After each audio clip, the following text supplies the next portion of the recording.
un peu gros pour être vrai, bah, finalement, je suis partie d'une histoire vraie.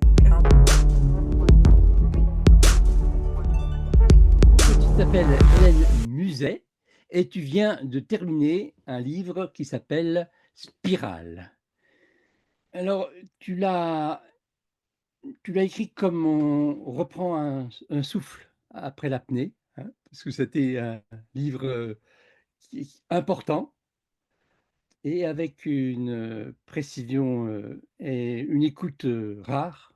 Tu nous entraînes vraiment dans une spirale. Je voudrais donc, dans cet entretien, que tu nous parles d'abord du sujet central, c'est-à-dire de ton héroïne, qui n'est pas là par hasard et qui nous emmène, dans un monde peut-être que tout le monde n'a pas l'habitude de connaître et que tu vas nous faire découvrir.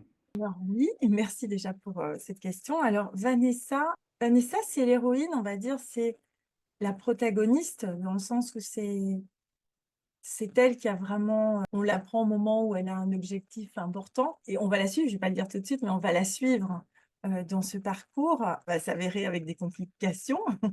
Donc c'est elle, protagoniste vraiment de l'histoire.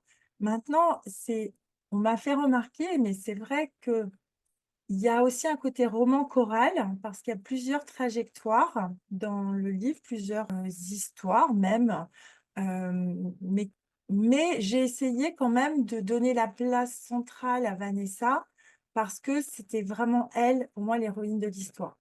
Je voulais pas que ce soit totalement je viens de le dire, avec voilà, plusieurs histoires, plusieurs trajectoires, mais pas tout à fait un roman choral. Mais il y a quand même des petites, choses du roman choral. Alors Vanessa, c'est une toute jeune fille, en fait.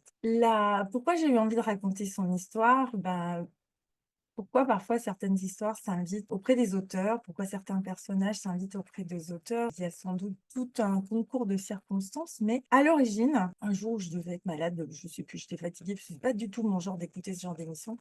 J'avais dû écouter une émission, alors c'était plutôt des espèces de petits films assez courts basés sur des histoires vraies, en général, mais qui sont un peu scénarisées, voilà. Donc, si on peut considérer en tant qu'acteur parfois que cette histoire, oui, cette jeune fille de 17 ans qui essaie de récupérer la garde de sa fille, qui vit en foyer, qui a eu un passé aussi où il y a eu une enfin voilà, où elle a pris de la drogue, il y a eu une addiction, en tout cas un début d'addiction. C'est un peu gros pour être vrai, bah, finalement, je suis partie d'une histoire vraie, sauf que mon personnage s'en est vraiment éloigné, après. Mais j'avoue que la toute première version que j'avais faite, parce que j'ai fait une première version, l'histoire, même si elle était très différente, était encore trop proche.